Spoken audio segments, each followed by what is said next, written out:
पाकिस्तान में पहला e commerce के अंदर रेफरल मार्केटिंग और डायरेक्ट सेल का ऐसा कॉम्बिनेशन पेश कर रहे हैं जहां आम आदमी को, आम पाकिस्तानी को अपने एक्सपेंस पर रोजमर्रा अशिया पर बिजनेस शेयर मिलेगा। उसके लिए हमने क्या किया, हमने उस एक्सपेंस को, उन अखराजात को जो वो रोजमर्रा करता है, मतलब उसने आटा, दाल, चावल, चीनी, राशन, ये चीज़ें रोज़मर्रा ज़रूरियात की ख़रीदनी है, भले उसके पास कोई आमदनी है या नहीं है, हमने इन्हीं चीज़ों पर उसको बिजनेस शेयर दे दिया। हम प्रोडक्ट वो लेकर आ रहे हैं जो हर घर की नीड है, हर आदमी की ज़रूरत है। पाकिस्तान में बहुत सारी कंपनियां इस वक्त काम कर रही हैं, बहुत पुरानी काम कर रही हैं इस पैटर्न पे, लेकिन प्रॉब्लम वही था हमारे लिए कि उनके प्रोडक्ट हमारे आम रोज़मर्रा इस्तेमाल के लिए नहीं थे, और दूसरी बात यह है कि हमारी पेइंग कैपेसिटी के अंडर नहीं थे। हम उनको मतलब ख़रीदना हमारे लिए एक तो मुश्किल था, और बार बार ख़रीदना तो नामुमकिन हो गया ना हमारे लिए। बात ये आती है कि आप जिस एरिया में बैठ के जिस प्रोडक्ट को लॉन्च करना चाह रहे हैं वहाँ उसकी नीड कितनी है। अच्छा, नीड तो समझ में आ गई, फिर ये है कि उस एरिया में बैठे लोग क्या उसको अफोर्ड भी कर सकते हैं कि नहीं कर सकते।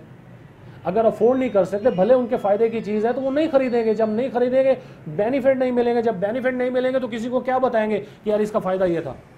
हमने वो प्रोडक्ट यहाँ पर रख दी हैं, नेशनल, इंटरनेशनल और लोकल। आप गोश्त खरीद करते हैं, आप किराने का सामान खरीद करते हैं, कुछ भी आप होम डिलीवरी मंगवाते हैं, उस पर भी कैशबैक मिलेगा। मतलब ये तो वो अशिया है ना जिसको लेने के लिए पेइंग कैपेसिटी हमारी माइनर चली जाती है, मतलब वो कोई अहमियत नहीं रखती। हमारे पास आमदनी है या नहीं है, ये तो रोज़मर्रा हमने खर्च करना है, उसी खर्च पे आपको बिज़नेस मिलना शुरू हो गया।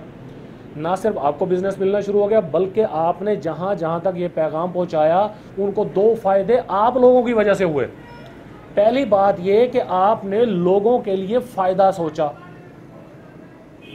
नेचुरली क्या हो रहा है कि एक कंपनी अपने फ़ायदे के लिए दूसरे का नुकसान करने पे भी तैयार हो जाती है, या एक आदमी अपना फ़ायदा उठाने के लिए किसी को धोखा देने के लिए भी तैयार हो जाता है। यहाँ क्या हो रहा है कि आप जो फ़ायदा उठा रहे हो, सेम वही फ़ायदा आप उसको देने जा रहे हो। एक तो इनर सेटिस्फेक्शन आपको मिल गई, दूसरी बात क्या हो गई कि उसको उस एक्सपेंस पे घर बैठे आमदनी भी मिलेगी।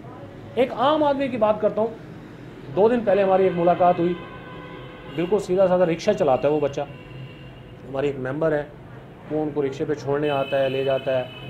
तो बात हुई उनसे रास्ते में कि बीबी आप क्या काम करती हैं, उन्होंने बताया कि जी ये काम है, ये है, हम ये लॉन्च कर रहे हैं, ये काम कर रहे हैं। तो बाद वो आया यहाँ पे मीटिंग की, मैंने कहा यार तुमने कभी पहले किसी नेटवर्किंग कंपनी को ज्वाइन किया है? कहने लगा जी नहीं। मैंने कहा कोई एक्सपीरियंस है? एक्सपीरियंस क्या होगा बेचारे का, अगर नेटवर्किंग का एक्सपीरियंस होता, मार्केटिंग का एक्सपीरियंस होता तो बेचारा रिक्शा तो ना चला रहा होता ना, तालीम भी नहीं थी बेचारे की। मैंने कहा तुमने क्या सोचा है कि तुम इसमें से क्या कैसे फ़ायदा उठा सकते हो? मेरे लिए एक नई चीज़ थी वो, यार इस लेवल में बैठा हुआ आदमी, इस प्रॉब्लम में बैठा हुआ आदमी इसको अच्छा समझ रहा है, इसको प्रेफर कर रहा है, इसको करना चाह रहा है, उसके लिए इसमें क्या है? मतलब हम तो सोच के ये बैठे हैं ना कि हमारा नेटवर्कर इससे क्या फ़ायदा उठाएगा, या एक वो आदमी जो मार्केटिंग से रिलेटेड है, बिजनेस को समझता है, वो तो उसके लिए तो प्लान बन ही चुका था कि उसके लिए हमारे पास अच्छा क्या है। लेकिन एक आम बंदा, मतलब जिसको नेटवर्किंग का पता नहीं है, मार्केटिंग का पता नहीं है, वो इसमें क्या ढूंढ के बैठा हुआ है कि मुझे ये फ़ायदा दे सकता है। उसने बोला जी मुझे सिर्फ एक बात समझ आ रही है, मैं किसी के पास ना किसी को समझा सकता हूँ, ना मैंने कोई टीम बनानी है, ना मुझसे बनती है। टीमें कैसे बनती है मुझे नहीं पता, और ये जो कुछ आपने बताया ना, ये टीम में ये करना है, वो करना है, मैं नहीं कर सकता। मैंने कहा फिर तुझे इसका फ़ायदा क्या है, तू ज्वाइन क्यों करना चाहता है?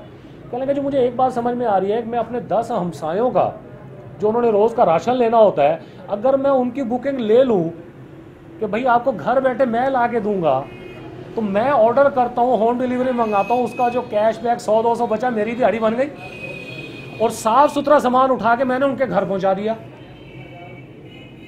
बात उसकी समझ में आई। मतलब ये प्लान वो है कि किसी कम्युनिटी से ताल्लुक़ रखता है, किसी मेंटल अप्रोच से ताल्लुक़ रखता है, वो इससे बेनिफिट उठा सकता है। और जब बेनिफिट मिलता है, जब पैसा किसी के पास आता है, तो फिर उसको मोटिवेशन की ज़रूरत नहीं होती, क्योंकि पैसा खुद बहुत बड़ी मोटिवेशन है। जिस तरह आपकी जेब में आना शुरू होता है वो आपको बैठने नहीं देगा। आपको मोटिवेट करेगा, एक्टिव करेगा, आप काम करेंगे। बिजनेस के लिए टर्म्स क्या है, रिक्वायरमेंट क्या है कि इन्वेस्टमेंट करना पड़ेगा। अगर बिजनेस करना चाहते हैं तो इन्वेस्टमेंट करेंगे। हमने बिजनेस कहाँ दे दिया? आपके एक्सपेंस पे बिजनेस दे दिया। आपको जिस चीज़ की ज़रूरत थी, आपको मोबाइल की ज़रूरत थी, आपने मोबाइल ख़रीदा, तो ये इन्वेस्टमेंट नहीं है, ये एक्सपेंस है, क्योंकि आपने अपनी ज़रूरत की चीज़ को ख़रीदा। आपने घर के लिए राशन ख़रीदा तो वो इन्वेस्टमेंट नहीं है, वो एक्सपेंस है जो आप करते आ रहे हो और करते रहोगे। हमने क्या किया है, हमारी कंपनी ने सोल्यूशन क्या दिया है कि उस एक्सपेंस पे आपको बिजनेस शेयर ऑफर कर दिया है। ना सिर्फ आपको बेहतरीन क्वालिटी की प्रोडक्ट कंट्रोल रेट पर अवेलेबल होंगी हमारी वेबसाइट से हमारे मेंबर्स कस्टमर्स को, बल्कि उस पर कैशबैक के अलावा नेटवर्क रेफरल जो हमारा सेल प्लान है, आप अगर उसको फॉलो करते हो, आप हमारा कस्टमर नेटवर्क डेवलप करते हो, तो उससे आप घर बैठे लाखों रुपए माहाना भी हासिल कर सकते हो और बेहतरीन रिवॉर्ड्स भी हासिल कर सकते हो। मतलब अब हर आदमी खुशहाल हो सकता है, हर आदमी बिजनेस शेयर हासिल कर सकता है सिवली को ज्वाइन कर। मैं बेसिकली आईटी को कंट्रोल करता हूँ इस कंपनी में, और मैं दुबई से पाकिस्तान आने का मकसद जो है वो ये है कि इस बार पाकिस्तान में ये सब इस लेवल का लॉन्च किया जाए जो हम दूसरे फॉरेन कंट्रीज़ में करते हैं, कि पाकिस्तान में भी उस टेक्नोलॉजी का काम किया जाए जो अभी तक पहले कभी नहीं हुआ। मैं आज से पहले जो है मुख्तलिफ ऑनलाइन कंपनीज़ के साथ काम कर रहा था, फॉरेन कंपनीज़ वगैरह के लिए, लेकिन अब पाकिस्तान में ये काम करने का मकसद यह है कि यहाँ पे नौजवानों के हवाले से इस चीज़ का शौक़ पैदा किया जाए कि तालीम के साथ साथ वो जो है वो कारोबार और अपने फ्यूचर को किस तरीके से जो है वो समझ सकें।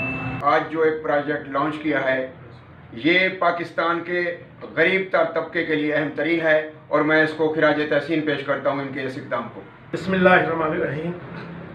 आफ्ताब काजी साहब ने और उनके दोस्तों ने जिस काम का आगाज़ किया, मैं समझता हूँ ये इनकलाबी काम है और अहमदपुर शर्किया ही नहीं बल्कि दूसरे शहरों के लिए मुफीद साबित होगा और शहरी इससे बहुत ज़्यादा मुस्तफ़ीद होगा। अल्लाह रब्बुल इज़्ज़त की ज़ात का करोड़ों सदहाबार शुक्र है कि उसने हमें ये बहुत अच्छा ही सिस्टम दिया है इस तरह का कि हम हर तबके की रहनुमाई कर सकेंगे, और मैंने भी ज्वाइन किया और अपने दोस्तों को भी इसमें शमूलियत की जो है भरपूर दावत दे रहे हैं।